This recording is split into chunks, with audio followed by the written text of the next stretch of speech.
नमस्कार साथियों, मैं आपका अपना योग गुरु उमेश जोशी। साथियों, आज का जो अभ्यास है वह अभ्यास है भुजंगासन।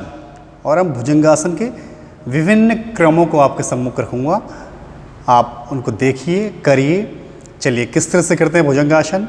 सर्वप्रथम अपने स्थान पर पेट के बल आ जाते हैं, बिल्कुल पेट के बल लेट जाएं और दोनों हाथों को बिल्कुल पैरेलल रख लें। इस तरह से बिल्कुल अपनी कोहनियों को बिल्कुल फर्स्ट पर टच करके पहली अवस्था हम लोग कर रहे हैं। तो इसमें क्या करेंगे, बस दोनों हाथों की कोहनियाँ फर्स्ट तक टच रहेंगी, पाम्स टच रहेंगी और ब्रीथ इन करके पीछे दोनों एड़ियों को मिला के रखिएगा पैरों की और ब्रीथ इन करके अप करेंगे। इस तरह से इस अवस्था में आना है। फिर यहीं से सांस को खाली करेंगे, छोड़ेंगे। कम से कम आप इस अभ्यास को एक बार पुनः देखें। डीप ब्रीथ भरें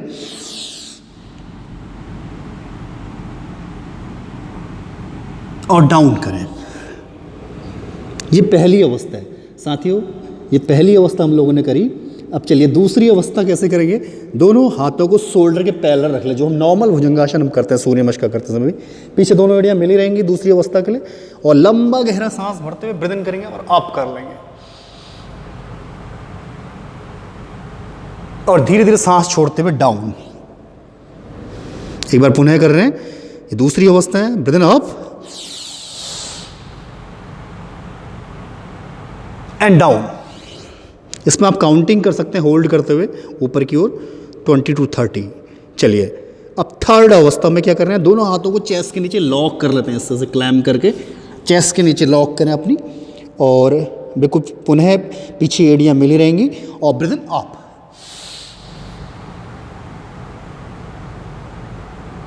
एंड डाउन।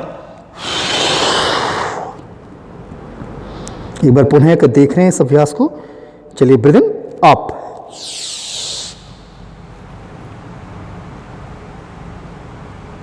And down.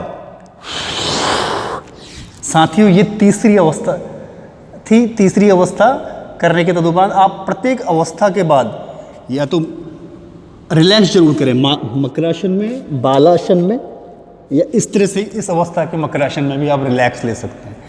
चलिए, अब इसी क्रम में आगे बढ़ते हुए इसकी चौथी अवस्था के लिए क्या करेंगे, पुनः दोनों हाथों को शोल्डर के पैरेलल रखें और पीछे दोनों पैर मिला के रखेंगे और पूरी बॉडी, अपर बॉडी को स्टन देनी है। Breathe in up and down.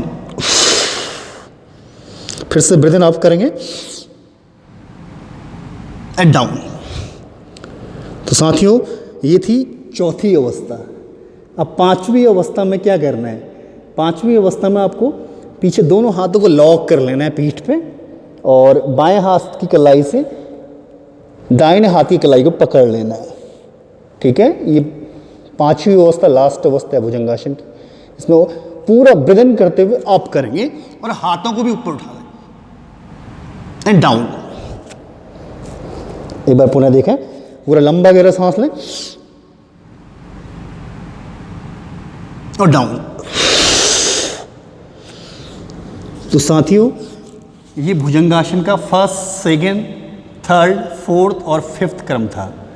तो आप इसको प्रत्येक क्रम को 5 से 7 बार कर सकते हैं और मैं आप सभी से निवेदन करूंगा और साथ ही साथ मैं इस अभ्यास के लाभ बताता हूं। मेन सबसे अभिन्न अंग है हमारी स्पाइनल कॉर्ड, और जिनके पीठ में दर्द है, कमर में दर्द है या कोई साइटिका का प्रॉब्लम है पैरों में, थाइज में, तो उससे संबंधित साथ ही साथ जो भी दर्द होता है वो दूर होता है। हमारे विशुद्धि चक्र में खिंचाव आता है, कंठ प्रदेश में हमारे पूरे के पूरे श्वसन तंत्र में खिंचाव आता है, भुजाओं में परिपक्वता आती है, साथ ही साथ पूरे के पूरे पाचन तंत्र में भी जब हम पीछे की ओर आते हैं खिंचाव आता है। तो कहने का अर्थ है पूरे शरीर के लिए औषधि तत्व का काम करता है।